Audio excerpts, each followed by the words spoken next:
अस्सलाम वालेकुम नाज़रीन, दादू न्यूज़ में भलकार मां राजाल तहबासी तव्हांखे ब्रेकिंग न्यूज़ ॾींदा हलूं त दादू पुलिस जो अनोखो कारनामो साम्हूं आयो आहे। तव्हांखे हिते ब्रेकिंग न्यूज़ ॾियूं पिया त झलो पुलिस पारां हिकु जवाज अॾे ते छापो हयो आहे। उते पिनंदड़ फ़क़ीर खे गिरफ़्तार करे उनजे मथां केस दाख़िल कयो आहे। इन हवाले सां असां सां गॾु लाइन ते मौजूदु आहे असांजो रिपोर्टर दानिश उनखां पुछंदासीं त उन वटि कहिड़ा तफ़सीलात आहिनि। जी दानिश, असांखे आगाह कजो। जी बिल्कुलु अल्ताफ़, झलो पुलिस जो अनोखो कारनामो साम्हूं आयो आहे। झलो पुलिस कुकड़नि जे मेल ते छापो हणी 8 ॼणनि खे गिरफ़्तार करे वरितो आहे। उन्हनि जे मथां जुआ एक्ट तहत केस दाख़िल कयो वियो आहे। जॾहिं त जिन्हनि जे मथां जुआ एक्ट तहत केस दाख़िल कयो 8 जवाबदारनि मथां उन मां हिकु माज़ूर आहे लोंग लुंड, जेको पिणु उनखे पिणु पेनू फ़क़ीर आहे, जेको हुते जुआ जे कुकड़नि जे मेल ते रश ॾिसी ऐं पिनणु लॻो त उनखे पुलिस जो छापो लॻो ऐं पुलिस छापे दौरान उनखे पिणु जुआरी सम्झी ऐं गिरफ़्तार करे मथां केस दाख़िल करे छॾियो आहे। जंग ऐं बाह खां माज़ूर जेको आहे पेनू फ़क़ीर लोंग लुंड, उनजी अमड़ पनाह खां तूं इहो दायो आहे त पुट संदसि बेगुनाह आहे ऐं उहो फाने जे मर्ज़ में मुब्तला आहे। हिकु जंग ऐं हिकु बाह खां माज़ूर पिणु आहे ऐं उहो पिनी घर जो गुज़र सफ़र कंदा आहियूं। पिनी खणी ईंदो आहे जेको 50 या 100 रुपयो।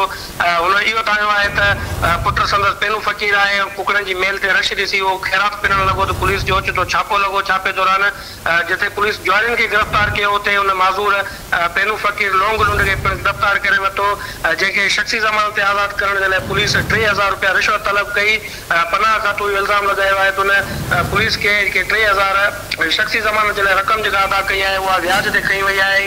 व्याज ते रक़म उहा 3000 रुपया खणी पुलिस खे अदा करण बाद पुट खे जेको पेनू फ़क़ीर ऐं माज़ूर आहे उनखे शख़्सी ज़मानत ते आज़ादु करण बाद घर वठी न पई रहे। पुलिस मूंखे 3000 मूं व्याज ते खणी पुट खे उन छॾण आई आहे सही वठी। हींअर वरी असांजो केस कोर्ट में आयो अथनि मथे। 3000 रिश्वत ॾींदा? हा, मूंखां पैसा बि वरिता अथनि बा। जॻह थाणे वारी पुलिस मूंखे ॻाल्हाए पई, चए पई मूंखे परणाए छॾियूं। मूं चयो सूबेदार चए परणाए छॾियूं जमाली हो मुंशी। उन केस जी अॼु अदालत में ॿुधणी हुई। ॿुधणी दौरान जेको आहे हैदराबाद जे बार में इलेक्शन हलंदड़ हुई वकीलनि जी, उन सबबु जेके तमामु ॿुधणियूं दादू जी अदालत में मुलतवी कयूं हुयूं। हुन केस जी ॿुधणी न थी सघी जंहिं सबबु जेका माज़ूर आहे फ़क़ीर लोंग लुंड, उनजी अमड़ इहो दायो आहे त पुलिस संदसि सां ज़ुल्म कयो आहे ऐं पुट ख़िलाफ़ जेको केस दाख़िल कयो वियो आहे उहो ख़ारिज कयो वञे ऐं पुट खे केस खां आजो करार ॾिनो वञे। जी वॾी महिरबानी दानिश, तव्हां असांखे आगाह कयो।